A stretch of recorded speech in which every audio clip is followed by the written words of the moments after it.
Сәлеметсіңдер ме, оқушылар? Бүгінгі сабақтың тақырыбы менің қаладағы болашақ пәтерім. Үшінші тапсырма, мәтінді оқы.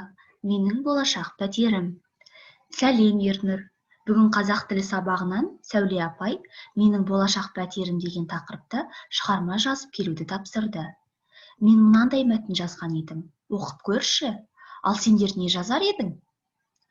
Басқа балалар секілді менің де кішкене кезімнен ойлаған арманым көп. Соның бірі өзім қалағандай пәтерімнің болуы.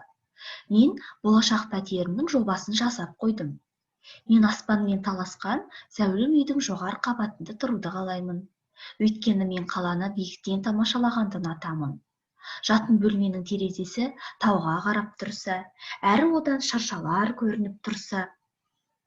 Шіркін, таңертеңгі уақытта терезені айқара ашқанда таудың салқын самалы есіп тұрғаны қандай ғанибет еді.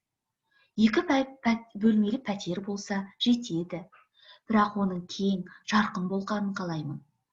Әсіресе қонақ бөлмемен ас үйім әсем болса деймін. Өз пәтерімнің интерьерін ұлттық үлгіде жасатар едім.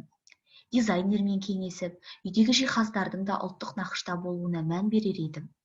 Түсі ашық перделер мен шілтерлерді дайын матадан емес қолдан тоқытып, өзгеше сәнді болуын қадағалаймын. Пәтерімнің көрнекті жеріне алуан түрлі балықтары бар аквариум қойғызамын. Бұл менің қиялымдағы арман пәтерім. Сәлеммен, Әлібек.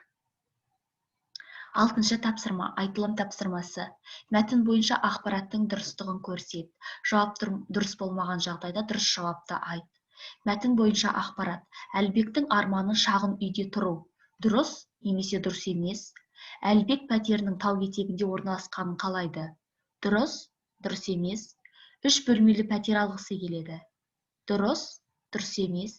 Әлібек пәтерінің жанында көп болғанын ұнайды, көл болғанын ұнатады. Дұрыс, дұрыс емес. Пәтерді дизайнермен кеңесіп безендіргісі келеді. Дұрыс, дұрыс емес. Әлібекке таудың салқын самалы ұнайды. Дұрыс, дұрыс емес. Ол пәтерінің батыс үлгісінде болғанын қалайды. Дұрыс, дұрыс емес. Мәтін бойынша ақпараттардың дұрыс немесе дұрыс еместігін анықтаймыз. Бағалау парағы. Мәтінді оқиды 1 ұпай, дұрыс ақпаратты белгілейді 2 ұпай, бұрыс ақпаратты белгілейді 2 ұпай. 9-шы тапсырма.